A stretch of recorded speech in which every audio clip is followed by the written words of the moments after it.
podcast studio video. So today we'll talk about heat capacities and how they're used in the first law to connect to energies. Heat is a type of energy, but in the verbal sense, in the action sense. So the name heat capacity is bad, but we still use it because historically that's how we got a feel for it. What it should be called is CV, internal energy coefficient, CP, enthalpy coefficient. No matter what, those two are connected to internal energy CV or enthalpy CP. Doesn't matter what else is happening. You don't have to have heat to use heat capacity. The pressure can change to use CP. The volume can change to use CV. So I'll show a little bit of examples of how that works. And specifically, we'll put some numbers on it for ideal gas air in these range of conditions of temperatures, volumes, and pressures. And as we know, these are related by the ideal gas equation. Specifically for air, this is dependent upon the gas constant for these molecules. This mixture of air has its own gas constant. It's not the universal gas constant, it's a gas constant. And so we're gonna put these numbers on for this thing here.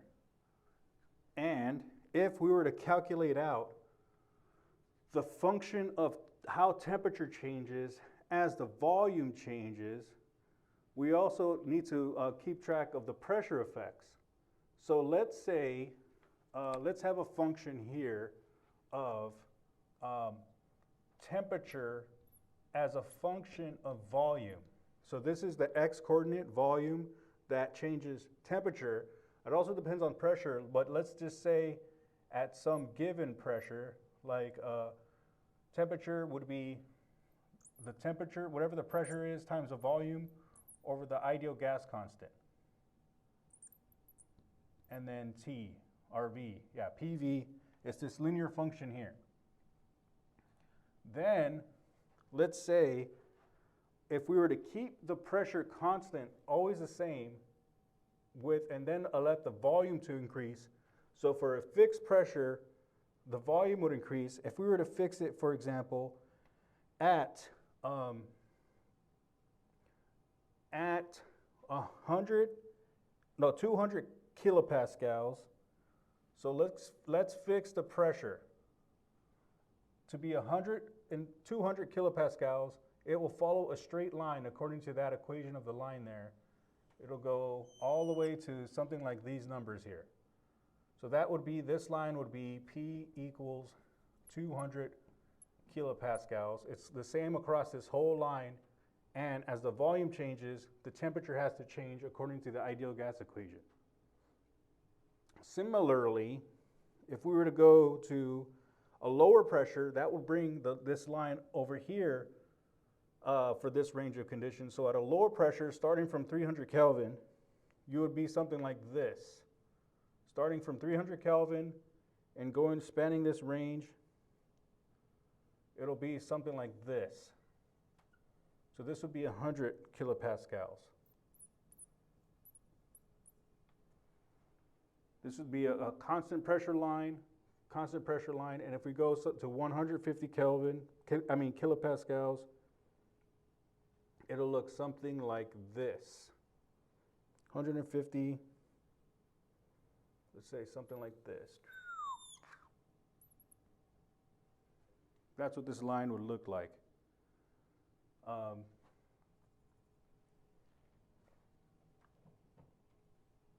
So this would be 150 kilopascals. According to the ideal gas equation for air, this is how, for a fixed pressure, the temperature changes with volume. Similarly, if we were to do this on a pressure volume diagram, we can do these isotherms, these lines where pressure is a function of V with a fixed temperature, and according to this equation, V, or pressure, would be R air T over the volume, specific volume in this case, meters cubed per kilogram.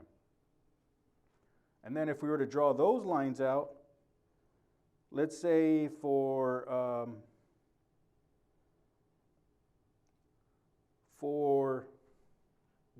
300 Kelvin, it would start out like this-ish. This is going to be 300 Kelvin at this volume. And then it will go all the way down to, like, I'm going to go even past this. And I'll tell you why we're going past this. Yeah, so because we're going to use this later, it'll be a line like that. Keeping 300 Kelvin, if you go to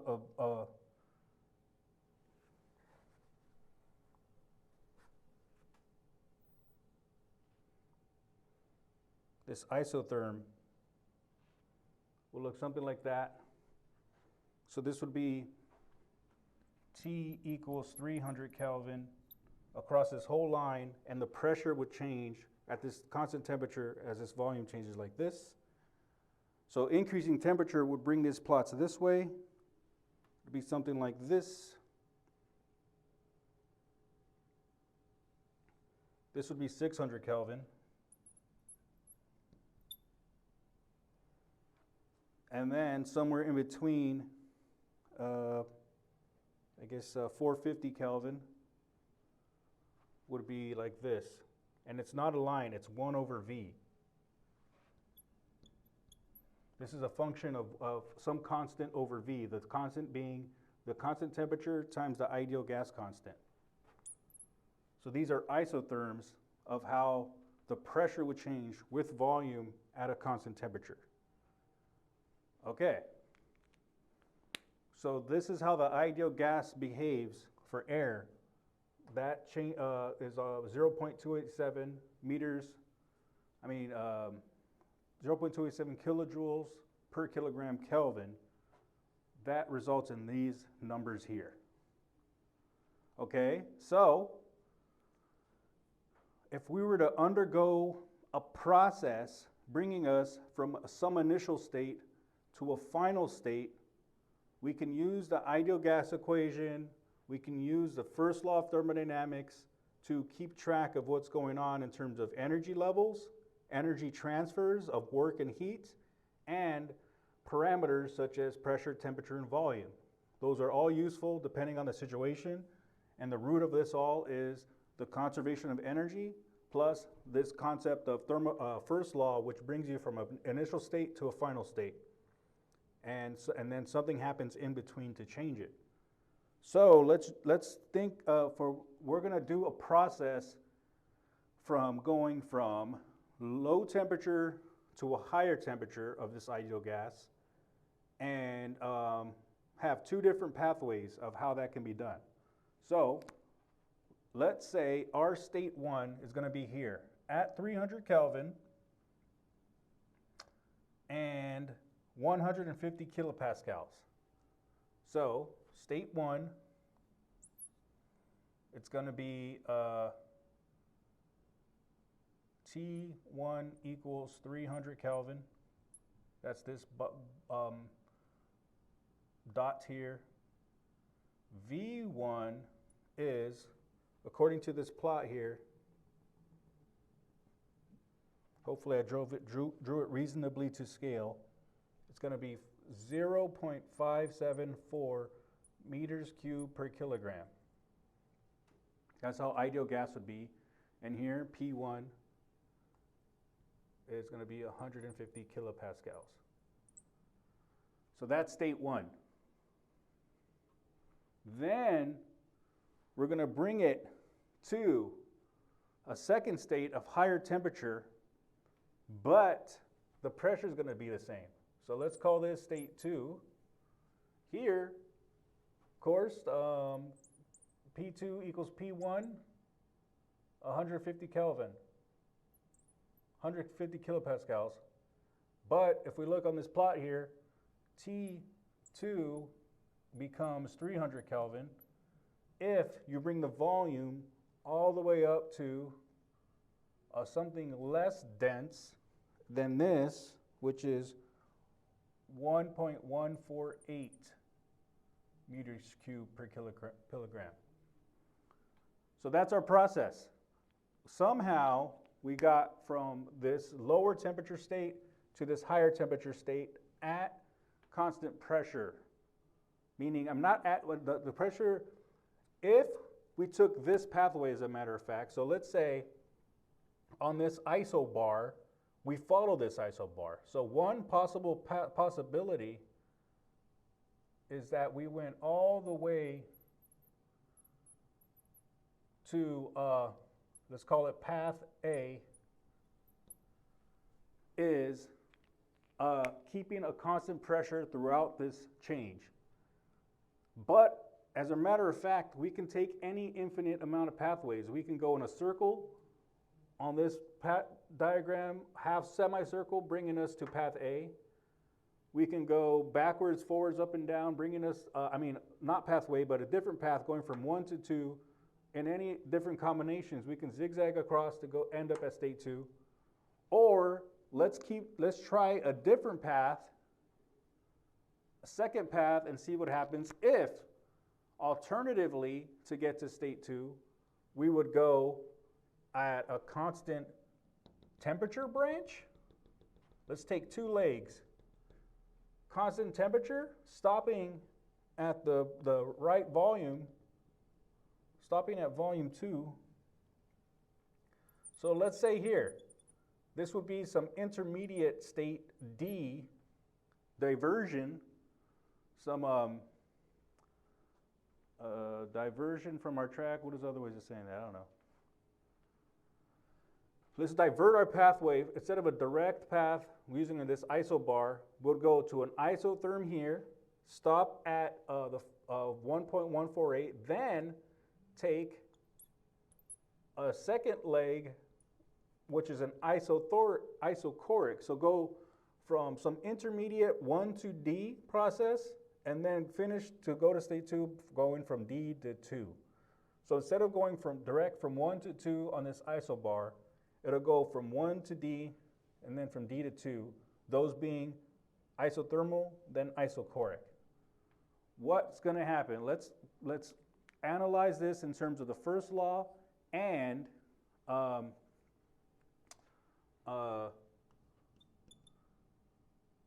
find all the other parameters, the energies, the heats,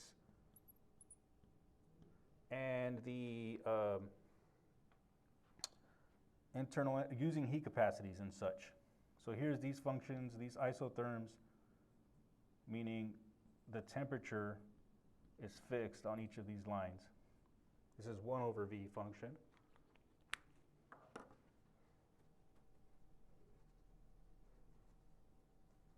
So let's use the first law to keep track of what's going on, meaning we start at a low energy, start at a low temperature, go to a higher temperature, then there has to be something happening in between to cause these changes.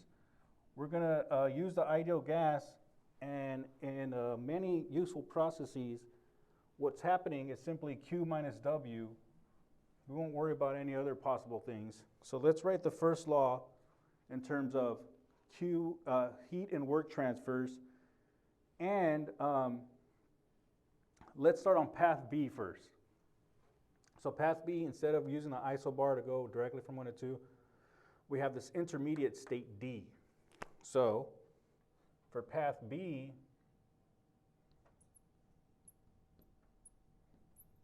the first law is delta U from 1 to 2 equals some work transfers from 1 to 2 minus some work transfers. So it went from state 1 to state 2 because some actions in terms of heat and work, some intermediate work transfers happened. And we're going to take 2 different legs. So this is, we can break this down into internal energy change going from 1 to D plus a different leg, a change going from D to 2. Yeah.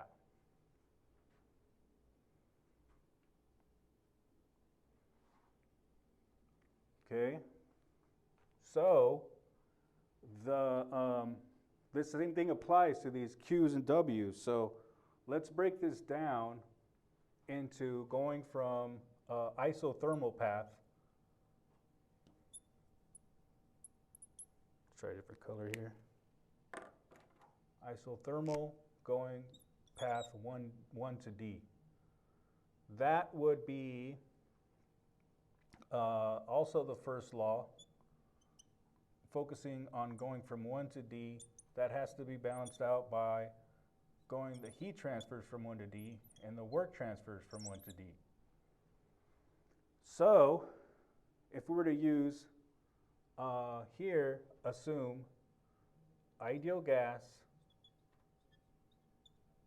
constant Cp and Cv, we can say here that delta U equals Cv delta T from 1 to D.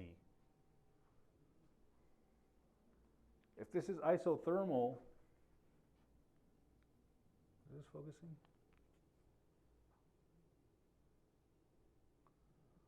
Let me check the focus for a second.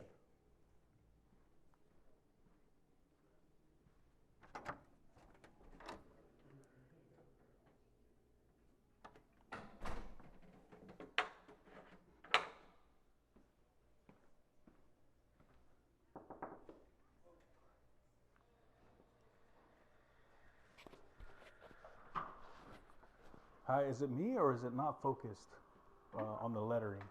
On the lettering? Yeah. Or maybe it looks okay here, but it's not completely crisp. Oh, it's focused. I can see. Okay, good. Yeah, it's focused. Does it change a little bit as depending on where I am? No, what I did was when I first came in, I put it up there. I put something on the board. Yeah. Then I hit focus. And it's locked? Then it again locks in. Okay, good. I can hit the button again if you like.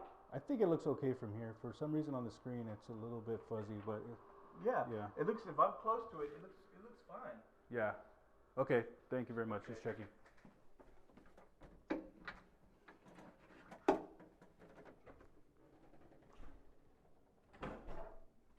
think it's just that screen back there. Okay, so back to action here. This is the first law for this isothermal branch going from, instead of going to our final destination, it's just going at a constant temperature to the volume we need. And if this is isothermal, applying the constant CV to internal energy, we can directly cancel out this change in internal energy. Why? Because this is isothermal.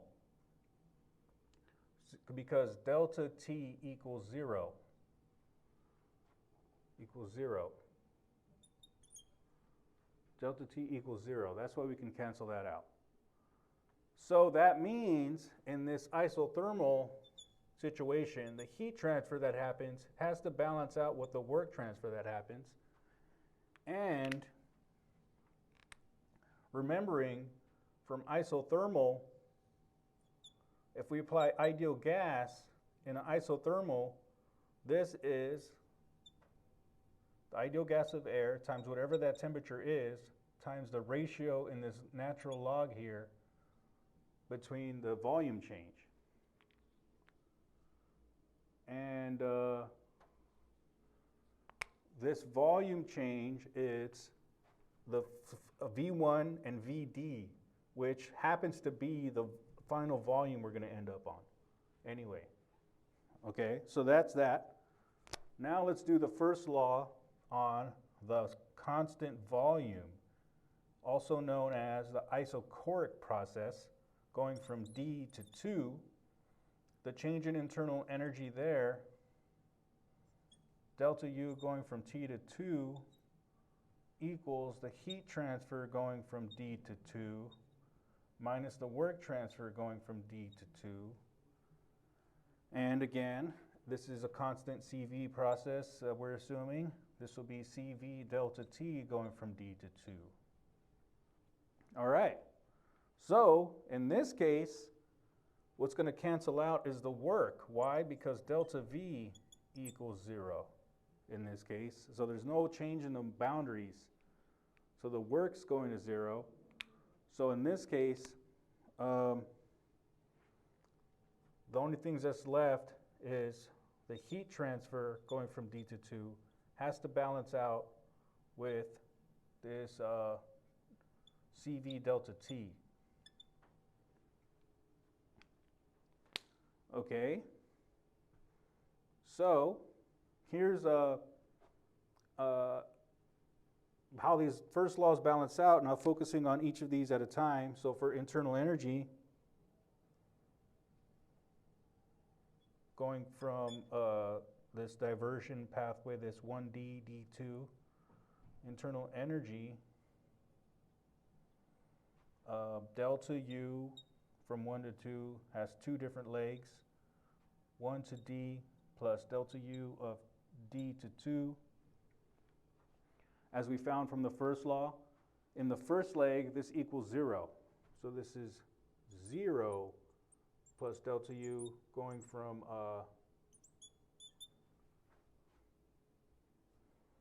so what this means is that the change in internal energy changing from state 1 to state 2, taking this pathway here, it's the same as the change in internal energy as if going from both of these legs. But the thing is, if we take this isothermal leg, it's 0. So what you're left with is that the change in internal energy taking these both legs has to be the same, and it's only due to the contributions of the second leg there, going from D to 2. Well, how can that be? Well, this has to be the same thing here as saying that CV delta T going from 1 to 2 has to equal CV delta T D to 2. Is that the case? I don't know. So this would be, these will cancel out. So does T2 minus T1 equal TD minus, no, T2 minus TD?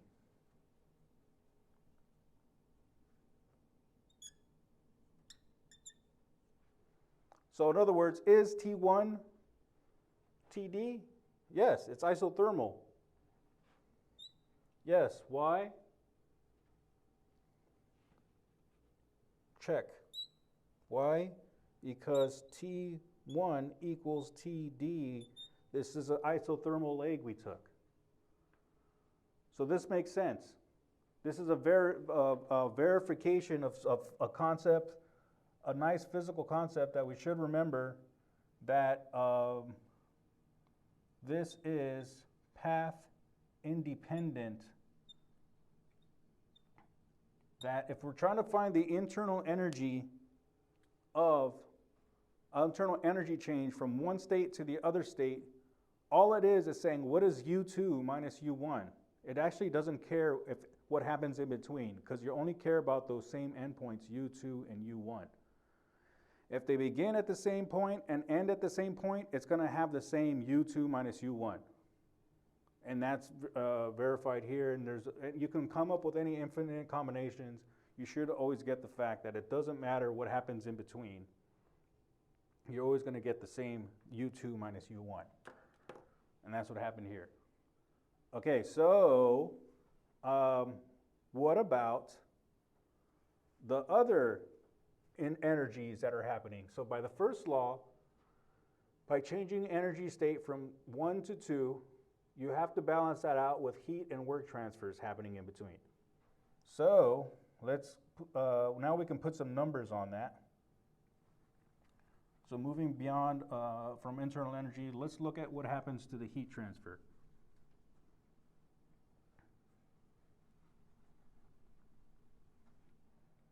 this was going the second leg.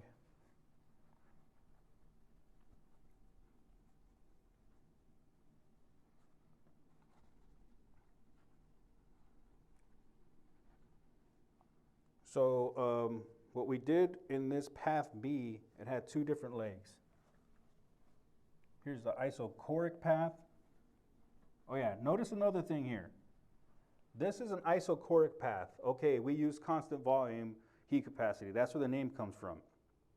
But what's confusing here about the name is that we found Q by, we can quantify, put a number of how much heat is transferred by using temperature, volumes, and volumes in gas constant.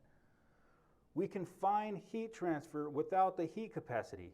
So here, there's heat, but we didn't use heat capacity. So we can find heat without heat capacity. That's interesting. Here,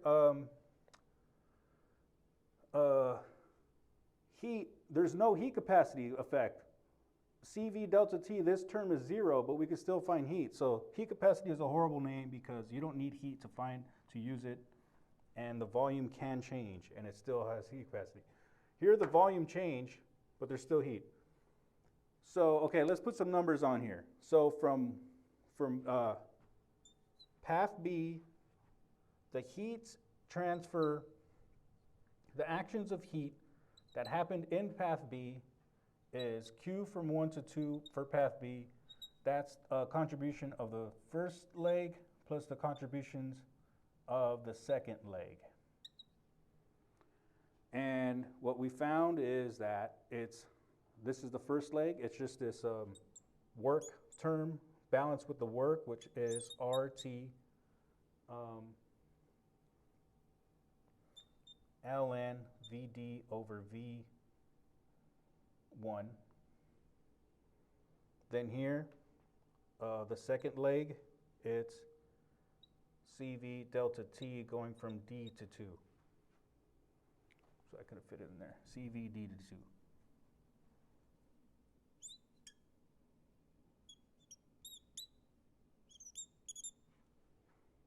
I didn't need to do that.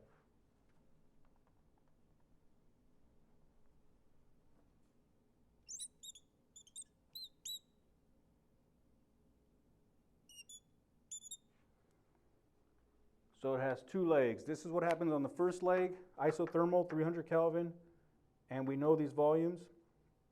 So if we were to put some numbers on this, we know that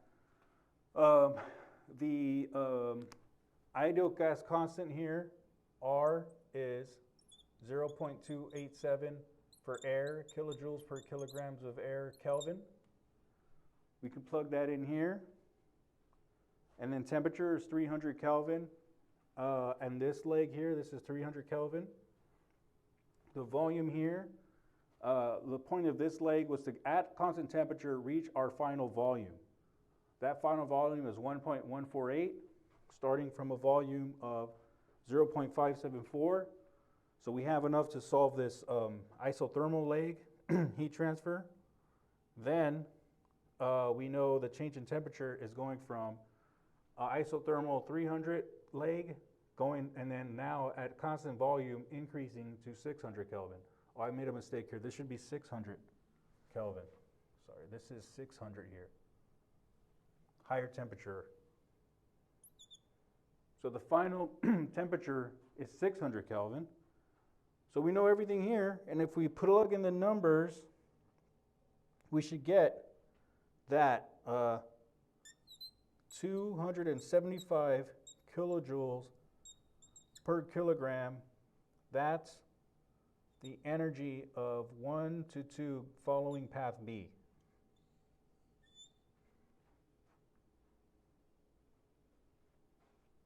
Okay, so we have some numbers for the heat. The change in internal energy, it's the same. So this would be, let's put some numbers on this. This would be 71718 kilojoules per kilogram Kelvin times 300 Kelvin.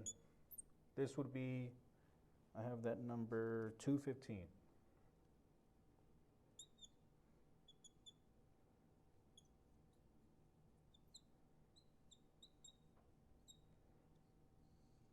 So the change in internal energy is 215. What about the work? Well, work following path B equals here, the same thing that we've calculated here, plus 0. So it equals work from 1 to D plus 0. So that becomes whatever this term is by itself, that's 60 kilojoules per kilogram. Following path B, that's the work you would get. Okay. So going in an isothermal branch, then an isochoric branch, the change in internal energy under these points from 1 to 2 would be 215.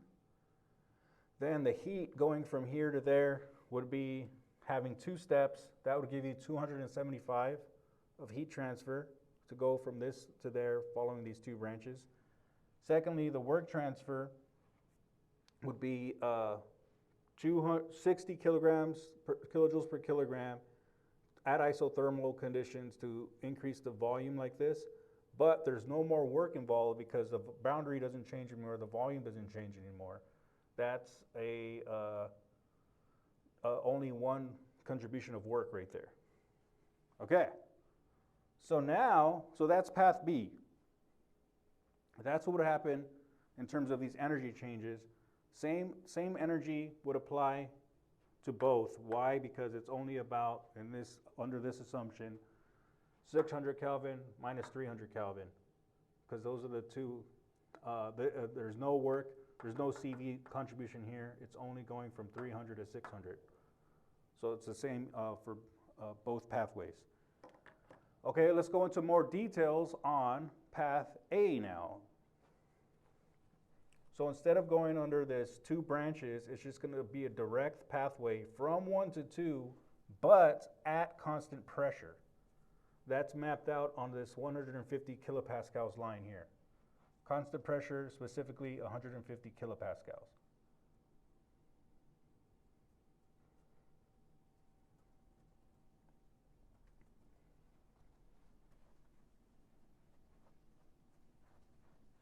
So we'll use the first law, use the force and the first law to figure out how all these numbers would balance out, to give some nice example of what happens in general, but the ideal gas air is a very useful system, which is pretty accurate in many situations.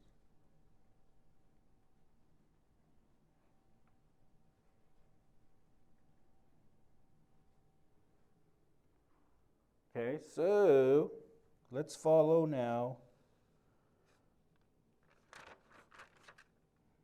path A.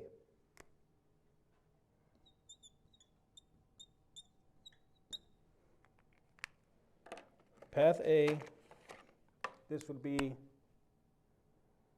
isobaric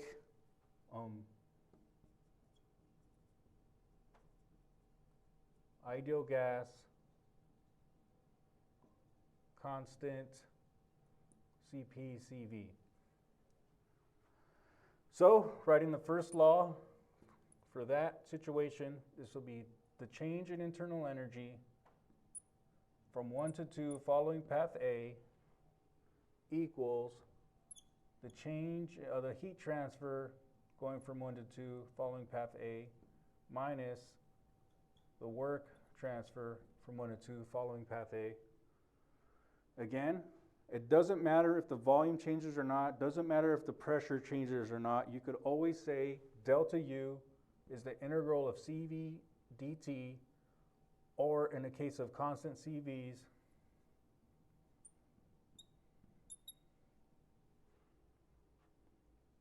it's related to the CV and the temperature change. Okay, so internal energy,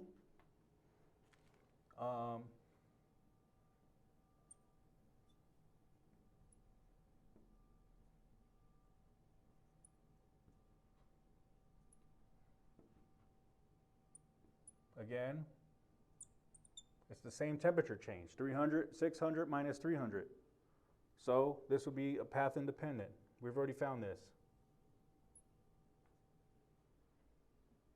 What about heat transfers? Let's put some numbers on that. Following path A, Q going from 1 to 2, path A equals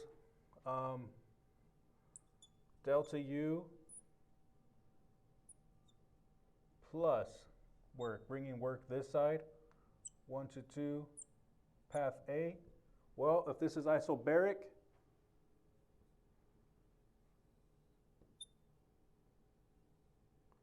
this would be CV,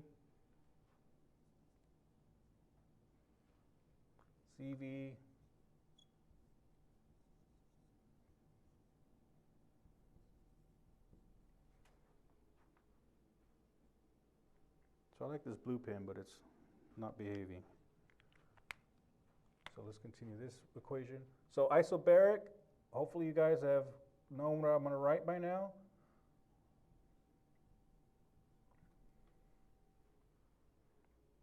PV delta V.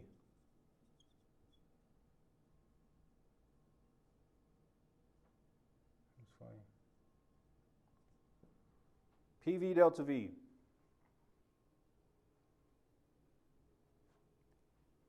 Okay. So that's the heat transfer. Interestingly, we can already look at the expressions. If we followed path B, this is the equation we got. And we got a number on there. But before we even plug in the numbers, look at these expressions here. We know that for work under constant pressure, by solving this integral for ideal gas, it's going to give you P delta V, 150 kilopascals times this change in volume. That's going to be the work involved. Delta U is the same temperature change, so it's the same delta U. So that means that you're going to get a different number here. Here's an isothermal contribution, here's an isobaric contribution. So putting a number on that for heat transfer following path A, plugging these in, we know the pressure, it's 150 kilopascals, the volumes starting from this, ending at that, that's going to be 301 kilojoules per kilogram, which does not equal the pathway, path B. It's different. And that is expected, as a matter of fact. That's one of the most important concepts of the physics of thermodynamics here. It's that heat transfer and work transfer depend on what path you take. But the beauty of thermodynamics is that as long as you know the beginning and the end states, that's what your system energy levels are, and those are very useful. But a lot can happen in between to change those energy levels from the beginning to the end, and that all depends on what path you take. So what happens in between, meaning the heat and the work, depends on how you get to the second state, but you're still beginning and ending at the same energy levels. So this doesn't change, but heat and work can change. And here's some numbers here. If you were to take this constant pressure path, the heat transfer would be 301 kilojoules per kilogram. If you were to take these two different paths, there would actually be less heat transfer here. That's thermo for you. Okay, what about the work? Work, taking path A, it's going to be the work going from 1 to 2A would be the heat transfer from 1 to 2A minus the internal energy change, taking path A. So,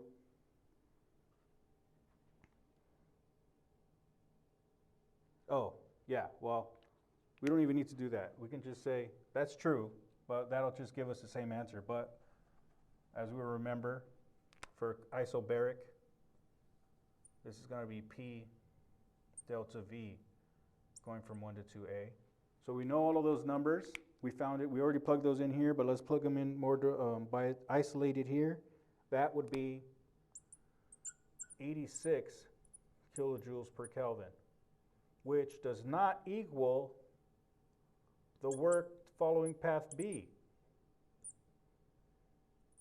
expected from the laws of physics and Mother Nature.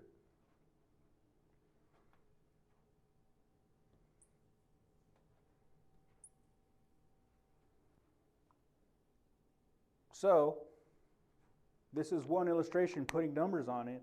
That delta U is going to be the same. It's going to be 215 no matter whether you go which pathways. Why? Because we're taking 2 minus 1. Only the endpoints are what's considered in the energy change. But this is not, Q's and W's are not delta Q, delta W. There's an amount following a certain path. It's path dependent. So here we took constant pressure. That gives you an expression for force over distance to give you work, P delta V. That it's taking more work to follow a constant pressure path than two legs of one isothermal, one isochoric. So there you go. Q and W are path dependent.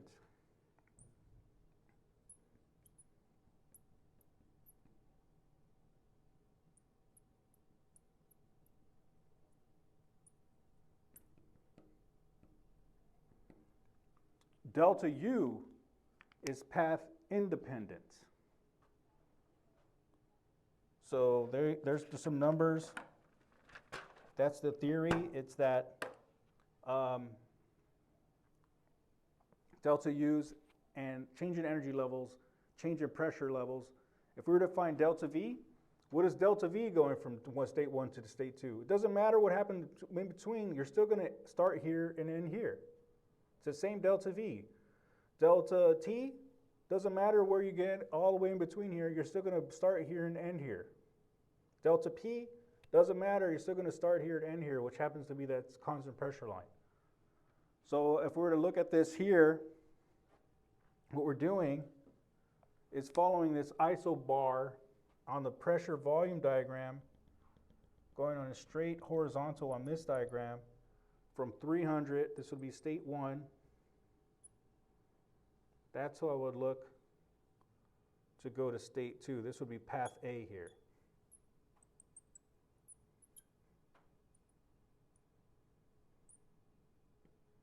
On this diagram, path B would be following an isotherm first, all the way down to the final volume. No, it's over here, sorry. Oh wait, I took the wrong. Yeah, this should be better scaled.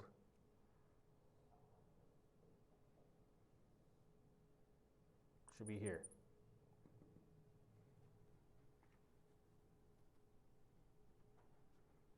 And then, so that would be the final volume for going to state 2. And then this should have been shifted a little bit. This is 1.2. So this is state 2 here. And then, but if we wanted to follow this isotherm, we would have to go all the way to a lower pressure than 100. So here, this is 100 kilopascals. This is 100 kilopascals. We actually end up underneath to go to state D. It's below 100. Then we go up at constant volume to go to path B. This would be 1 to D. This would be D to 2.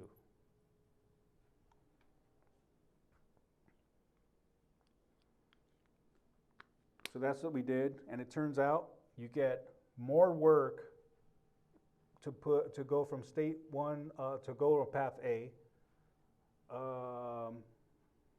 more heat to go to path A. Same energy change of the air, except that if you go a constant pressure route, it's going to be more work involved, more heat involved.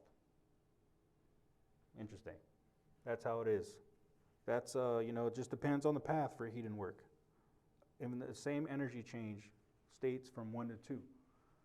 Okay, let's follow this same approach, except we'll look at it from the concept of enthalpy. So what is enthalpy?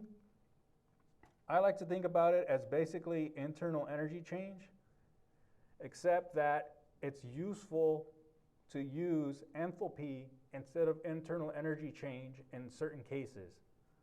What are these cases? If you have an open flowing system, you should express that change in internal energy in terms of enthalpy, because that extra PV term accounts for work energy going from flowing in and out. So it's basically internal energy, except it accounts for the energy flowing in and out. That's why enthalpy is useful. Another way, a way that enthalpy can better, more conveniently quantify internal energy change, to represent internal energy change, is under chemical reactions. So in a chemical reaction, it's starting from your system is state 1, certain molecules, certain set of molecules. Then state 2, those molecules react to form new molecules, so the new state is a new set of molecules. And oftentimes in chemistry, because there's different molecules, that results in a different pressure and volume, pressure and density, and temperature. Enthalpy is very useful to keep track of all of that, because that extra PV term keeps track of the extra pressure, volume, and temperature effects that can evolve going from starting reactant molecules to ending state of new product molecules. So that's why enthalpy is important for it's internal energy change with this extra PV term that allows you to better keep track in a first law of internal energy change to account for flow and or chemical reactions. So let's use enthalpy to analyze this same situation here.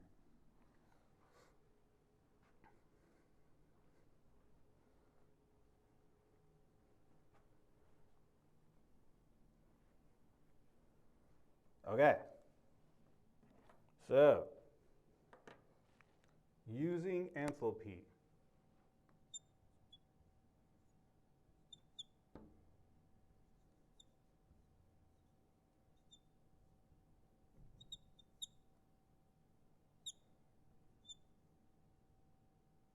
H.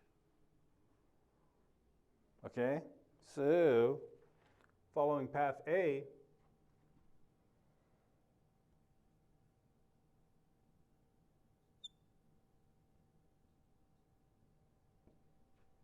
the first law, again, it's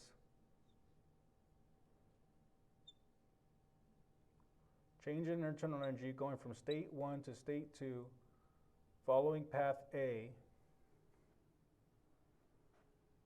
equals the heat transfers minus the work transfers.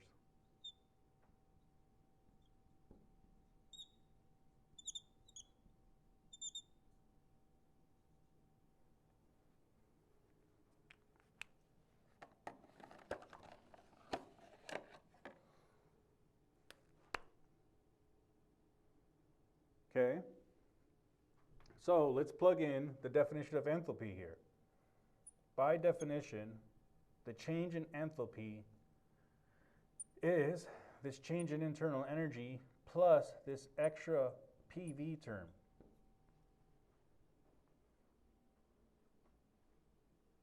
So let's plug this in. So that means here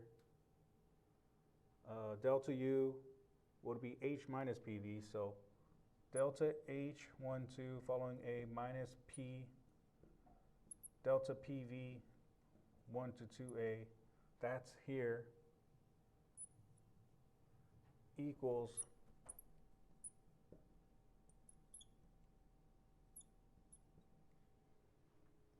Okay? So, from 1 to 2, pressure is constant. So, for an isobaric pathway, that path A is, path A, that will be Q12 minus P delta V 12A. Well, these two would cancel out then. So under this case, you can find the heat transfer at path A from the work transfer of path 1 to A. And under constant CP,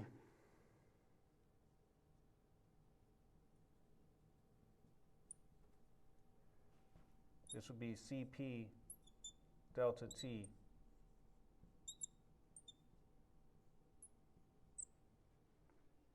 Because CP always gives you delta H. All right, so that's where the name comes from. But again, you can use CP to find delta H even if there's no heat transfer.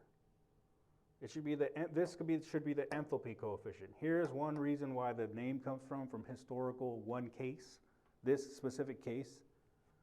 But what if we were to take path B? Is enthalpy still useful? Perhaps. Let's see. So path B,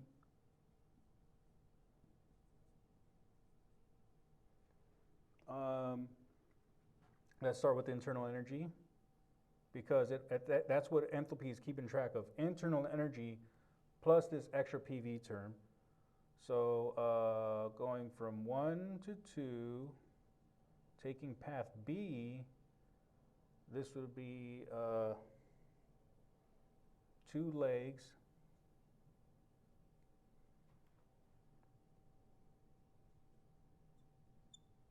these two, one isothermal, one isochoric. So let's say the isothermal branch going from 1 to D,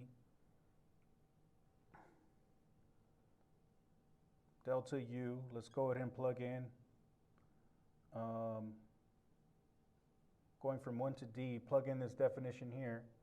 This equals delta H going from 1 to D minus delta PV going from 1 to D.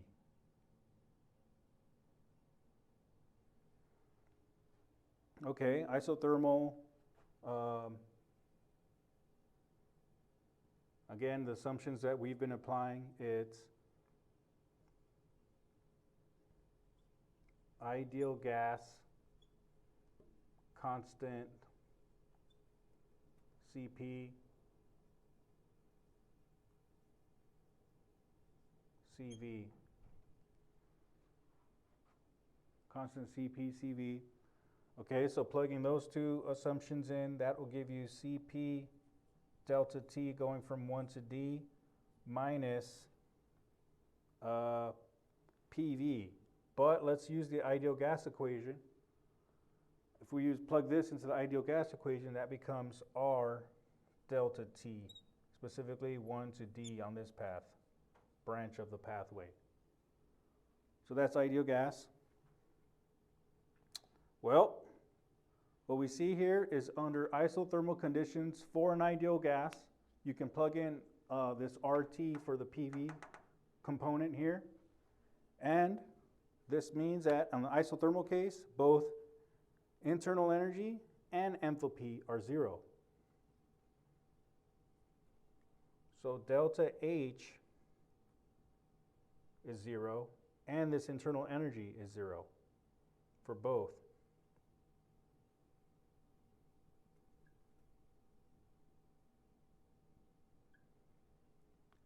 But for ideal gas, only the temperature matters. So this is one illustration of that here. So that's this branch. There's no enthalpy change because the temperature doesn't change. So for path branch isochoric, of going from D to 2, starting from internal energy again, from D to 2 equals Q12, QD2 minus work D2, and plug in enthalpy here. Substitute internal energy for enthalpy. Delta H going from D to 2 minus this PV term going from D to 2. Okay, so here's the PV.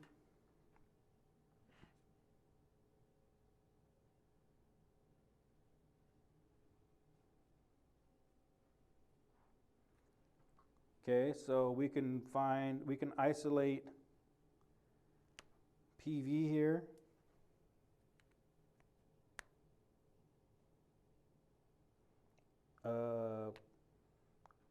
So in this case, it's isothermal. There's the delta V equals 0, so this is 0.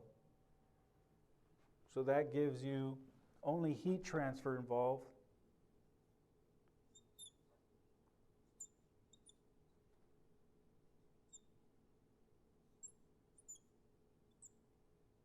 And if this is isochoric, this becomes V delta P. The pressure changes, but the volume does not change. And if we plug in the ideal gas equation, that will give you, in both cases, I mean, this is Cp delta T. This becomes minus V R over T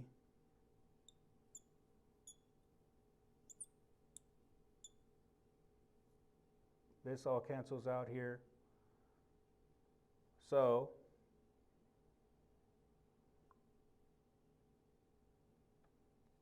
in this isochoric branch, running out of space here,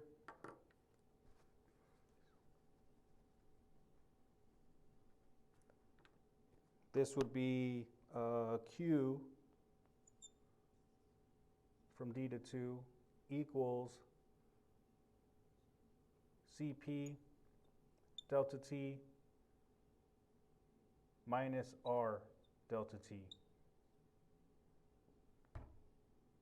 And for short, this equals Cv delta T from D to 2. So that's all, those all could be interchanged. You can use enthalpy in any case. You can use internal energy in any case. It's just sometimes they're more useful. Like for flow, just use enthalpy. For reactions, just use enthalpy. If you have a closed box with no reactions, in the first law, use internal energy. If you have a flowing system, use enthalpy to keep track of this. So this would be delta H minus equals Q minus W. And if you're careful and you do it right, you can go in between of each of those. And it should all be consistent if you do it right, which can be annoying. So in these cases, it's better to just go straight to enthalpy. In other cases, mainly a closed box with no chemical reactions or a closed piston with no chemical reactions, use internal energy, first law in this formulation. Okay, so with that, let's go ahead and continue the studying, and this video is over, so see you next time on Learning Glass videos. Goodbye.